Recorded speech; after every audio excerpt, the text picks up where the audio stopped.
This is not breaking news. This is not a scandal. This is not about one person. This is about what happens when power moves too fast for the systems designed to restrain it. And what breaks first when speed becomes a liability, you are watching a failure that doesn't announce itself with alarms. It arrives quietly.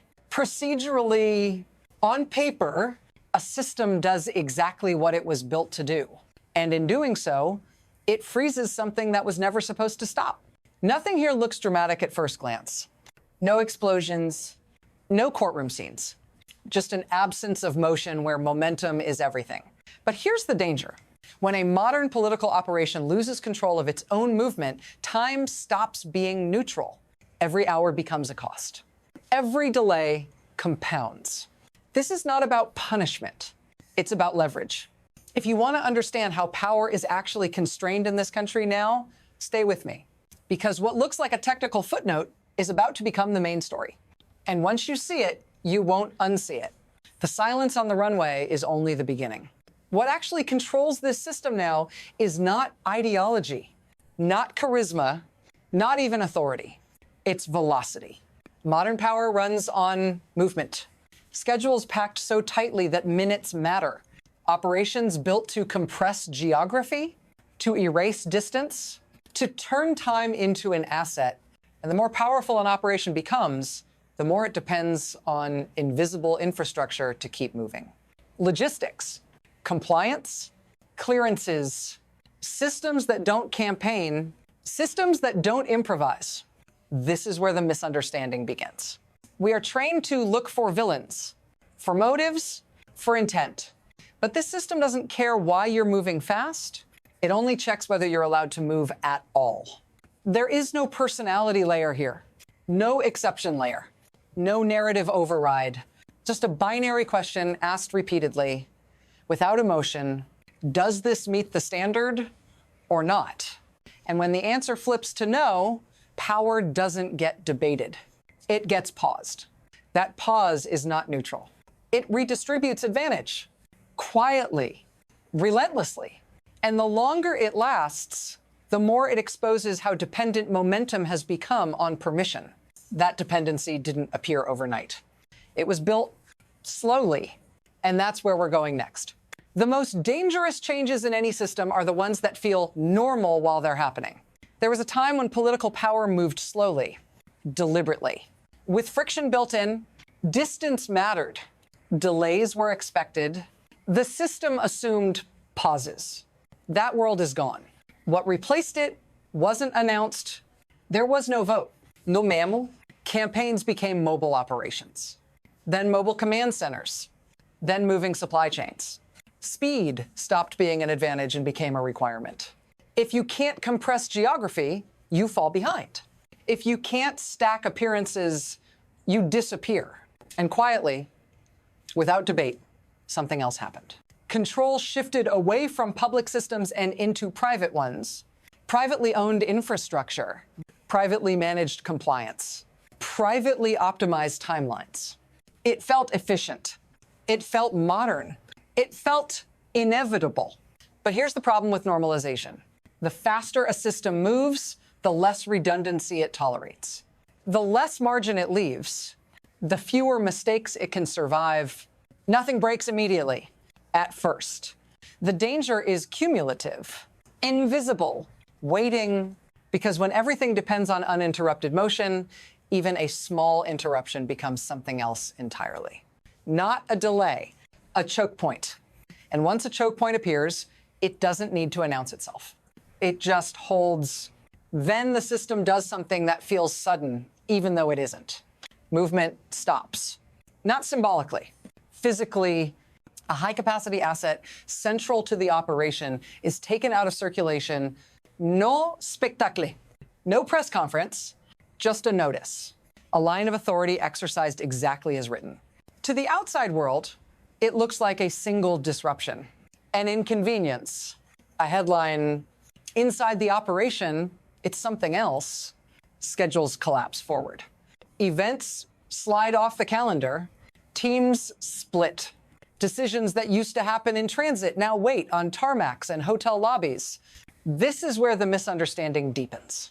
The shock isn't the stoppage itself.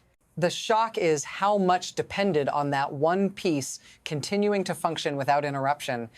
The system had been optimized around it, assumed it, leaned on it. There was no backup at scale, no substitute with the same capacity, security, and control. And suddenly, the operation discovers something it didn't know about itself. It wasn't resilient. It was fast. And speed, without redundancy, turns out to be fragile. What looks like a technical pause is already doing its work. Because the damage isn't happening in public, it's happening in sequence. Here is how the system actually works. Not in theory. In practice, compliance isn't about safety alone. It's about proof that every component has been inspected, logged, certified, proven again. In this system, reality is secondary to documentation. An object can be physically intact and still be unusable. Because without verified records, the system treats it as unfit to move. There is no partial credit, no provisional trust. This is where the asymmetry appears. The people who benefit from speed rarely carry the cost of verification. They delegate it, outsource it, assume it's handled. The cost shows up elsewhere, in audits, in inspections, in moments when movement suddenly requires permission. And when that permission is withheld, the burden doesn't land evenly. The institution pauses calmly. It waits. The operation, meanwhile, bleeds efficiency.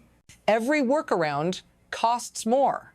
Charters, coordination, security recalculations. Time is converted into expense, expense into stress, stress into error, and errors attract more scrutiny. This is the loop, not punishment, not bias, feedback. Once you're inside it, escaping quickly becomes harder than anyone expects. Because the system doesn't chase you, it just stops opening the gate. Now everything speeds up, but not in your favor. Plans are rewritten midday, routes change, meetings vanish, people are moving, but the operation isn't. Coordination fractures. Teams arrive at different times. Information lags behind bodies. The buffer is gone. What used to be solved in transit now waits. What used to be private becomes exposed. What used to be controlled becomes reactive. Every substitute is smaller, less secure, less flexible. Every substitution multiplies complexity. Security checks repeat. Clearances reset. Schedules narrow and fatigue sets in. Not dramatic exhaustion, operational fatigue.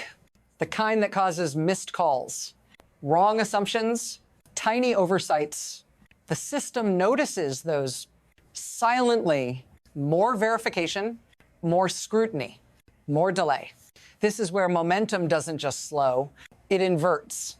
The operation starts spending energy just to stay in place. And the longer that continues, the harder it becomes to hide. Because absence accumulates, gaps become visible, silence gets interpreted. This isn't a crisis yet, but it's no longer contained. Something has slipped out of sequence. And once that happens, it doesn't slide back easily.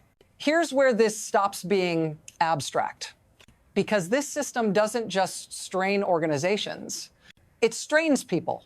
If you've ever worked inside a high-pressure operation, you recognize this moment. When the calendar stops making sense, when every day feels shorter than the one before, you feel it in the waiting, in the gaps where answers should be, in the sense that decisions are being made without you because you're not in the same place anymore. Control slips quietly. The workday stretches, sleep compresses, mistakes stop feeling like mistakes and start feeling inevitable. And here's the uncomfortable part. When systems like this fail, they don't fail upward. They fail downward. Onto staff, onto crews, onto people who don't set strategy but absorb consequences. You don't see that on camera. You see it later, in turnover, in burnout, in silence. This is why attention matters. If you want to understand how power actually wears down, not in theory, but in practice, stay with me. because what's happening here doesn't stop with one operation. It's a pattern, and it's already moving outward. This is the moment where it stops being local, because systems like this don't exist in isolation.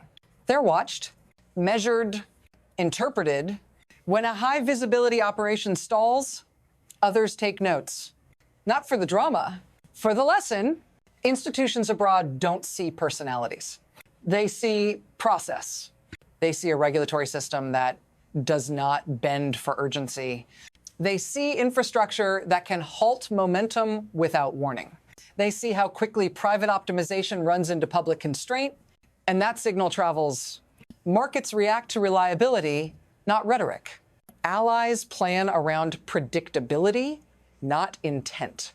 Confidence is recalculated quietly. The same mechanism repeats across borders.